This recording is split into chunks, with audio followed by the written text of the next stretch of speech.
దేశీయ మార్కెట్లు భారీ నష్టాల్లో కొనసాగుతున్నాయి. అమెరికా, ఇరాన్ మధ్య సంధి చర్చలు విఫలమైన నేపథ్యంలో పశ్చిమాసియాలో ఏ క్షణాన ఏం జరుగుతుందో తెలియనంత ఉద్రిక్తత వాతావరణం నెలకొంది. సెన్సెక్స్ 1566 పాయింట్ల పతనమై 75,983 వద్ద ట్రేడ్ అవుతుంది. నిఫ్టీ 464 పాయింట్లు నష్టపోయి 23,586 వద్ద కదలాడుతోంది. నిఫ్టీ సూచీలో కోల్ ఇండియా షేర్లు మాత్రమే లాభాల్లో ఉన్నాయి.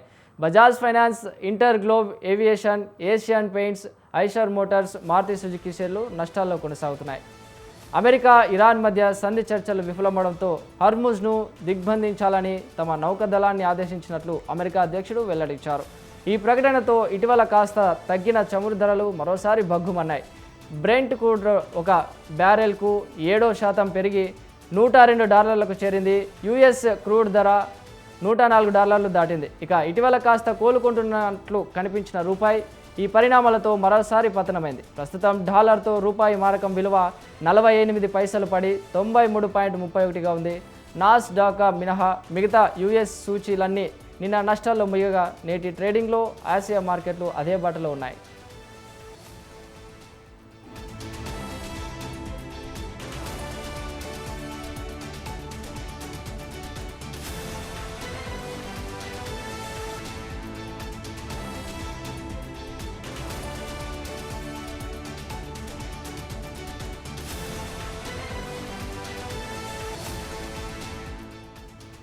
దేశీయ మార్కెట్లు భారీ నష్టాల్లో కొనసాగుతున్నాయి. అమెరికా, ఇరాన్ మధ్య సంధి చర్చలు విఫలమైన నేపథ్యంలో పశ్చిమాసియాలో ఏ క్షణాన ఏం జరుగుతుందో తెలియనంత ఉద్రిక్తత వాతావరణం నెలకొంది. సెన్సెక్స్ 1566 పాయింట్ల పతనమై 75,983 వద్ద ట్రేడ్ అవుతుంది. నిఫ్టీ 464 పాయింట్లు నష్టపోయి 23,586 వద్ద కదలాడుతోంది. నిఫ్టీ సూచీలో కోల్ ఇండియా షేర్లు మాత్రమే లాభాల్లో ఉన్నాయి. బజాజ్ ఫైనాన్స్, ఇంటర్ గ్లోబ్ ఏవియేషన్, ఏషియన్ పెయింట్స్, ఐషర్ మోటార్స్, మారుతి సుజుకి షేర్లు నష్టాల్లో కొనసాగుతున్నాయి.